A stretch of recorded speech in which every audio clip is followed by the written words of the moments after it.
IAS अधिकारी संतोष वर्मा द्वारा दिए गए कथित विवादित बयान को लेकर ब्राह्मण समाज में गहरा आक्रोश देखने को मिल रहा है।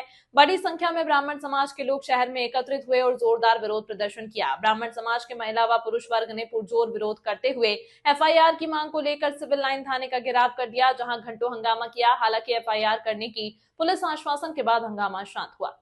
ब्राह्मण समाज का कहना है कि एक वरिष्ठ प्रशासनिक अधिकारी द्वारा इस तरह के बयान देना न सिर्फ समाज विशेष का अपमान है, बल्कि प्रशासनिक गरिमा के भी खिलाफ है।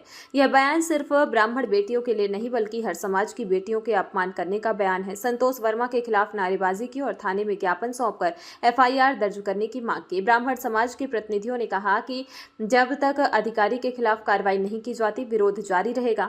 समाज में संतोष वर्मा को उनके पद से हटाए जाने की मांग प्रशासन से की है।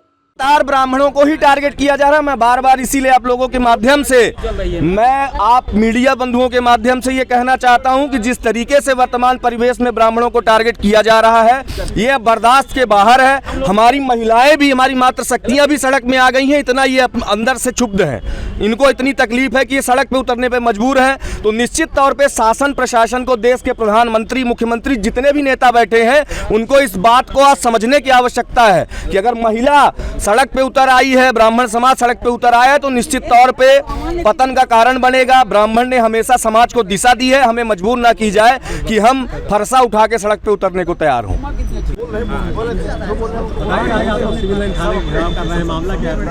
ये मामला है, विगत 23 तारीख को एक अजाक्स का कार्यक्रम था, कर्मचारी संघ है अनुसूचित जनजाति का।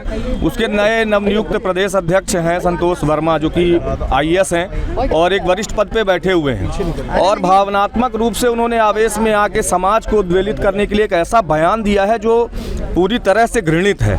आप किसी भी समाज की बहन या बेटी हो, उसके लिए आप ऐसे शब्द कैसे इस्तेमाल कर सकते हैं खुले मंच से?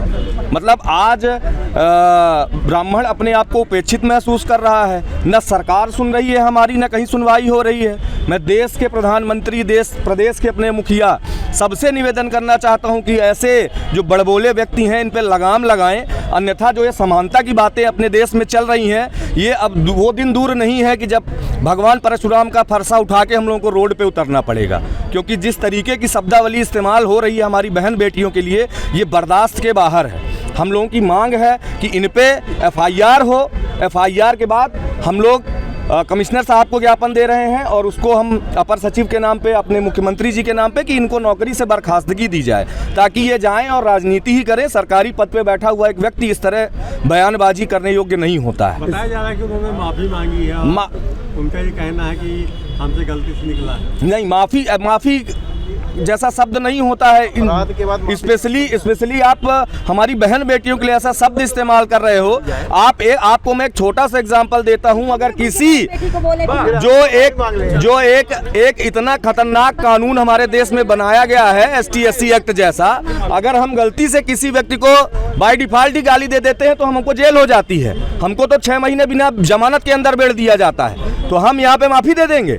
हमारी बहन बेटियों को तुम खुले मंच से गाली दो, संबंध बनाने जैसे तुम शब्द इस्तेमाल करो, शर्म आती है। इससे पहले अनुराग कश्यप ने भी ब्राह्मण समाज को टारगेट अजाक्स के प्रदेश अध्यक्ष SI संतोष वर्मा द्वारा गलत ढंग से टिप्पणी करना महिलाओं के लिए, इसीलिए हम सब लोग यहाँ इकट्ठा हुए हैं। किसी भी जाति की मातृशक्ति हो, कभी गलत नहीं बोलना चाहिए। मातृ सम्माननीय है और मातृशक्ति के बारे में उन्होंने इतना गलत शब्द बोला कि हम लोग यहाँ बोल नहीं सकते हैं। इसलिए उनको नौकरी से बर्खास्त किया जाए या उनको सस्पेंड करके उनको जेल में बंद किया जाए, नहीं तो हम सारी महिलाएं उग्र आंदोलन करेंगे। रीवा ही नहीं, पूरे प्रदेश में उग्र आंदोलन होगा।